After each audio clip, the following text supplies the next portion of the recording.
ರಾಜ್ಯ ಕಾಂಗ್ರೆಸ್ನಲ್ಲಿ ನೀಲದ ದಾವಣಗೆರೆಯ ದಂಗಲ್ ಮುಸ್ಲಿಂ ಮುಖಂಡರ ಮೇಲಿನ ಕ್ರಮಕ್ಕೆ ಪಕ್ಷದಲ್ಲಿಯೇ ಅಸಮಾಧಾನ ವ್ಯಕ್ತವಾಗ್ತಾ ಇದೆ. ಕೆಪಿಸಿಸಿ ಅಧ್ಯಕ್ಷರ ನಡೆಗೆ ಜಮೀರ್ ಆಕ್ರೋಶವನ್ನು ವ್ಯಕ್ತಪಡಿಸಿದ್ದಾರೆ. ಪಕ್ಷದಲ್ಲಿ ಒಂದು ಪ್ರೊಸೀಜರ್ ಇರುತ್ತೆ. ಕಾಂಗ್ರೆಸ್ ಪಾರ್ಟಿಯಲ್ಲಿ ಯಾರು ದೊಡ್ಡವರಿಲ್ಲ, ಆದರೆ ಪ್ರೊಸೀಜರ್ ಪ್ರಕಾರ ಮಾಡಬೇಕಲ್ಲ.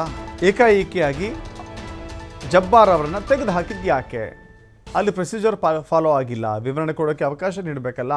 ಇದನ್ನೇ ಸತೀಶ್ ಜಾರಕಿಹೊಳಿ ಹೇಳಿದ್ದಾರೆ, ನಾನು ಕೇಳ್ತಾ ಇರೋದು ಅಂತ ಹೇಳಿ DKC ನಡೆಗೆ ಜಮೀರ್ ಪರೋಕ್ಷ ಬೇಸರವನ್ನು ವ್ಯಕ್ತಪಡಿಸಿದ್ದಾರೆ.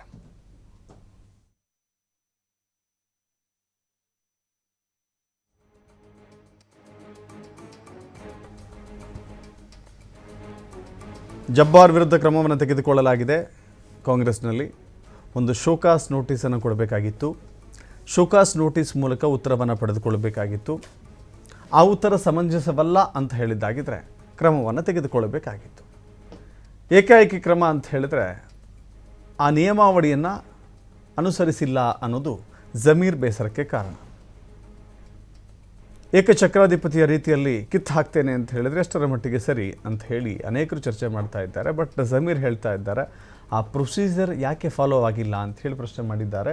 DKC ನಡೆಯ ವಿರುದ್ಧ ಬೇಸರವನ್ನು ವ್ಯಕ್ತಪಡಿಸಿದ್ದಾರೆ.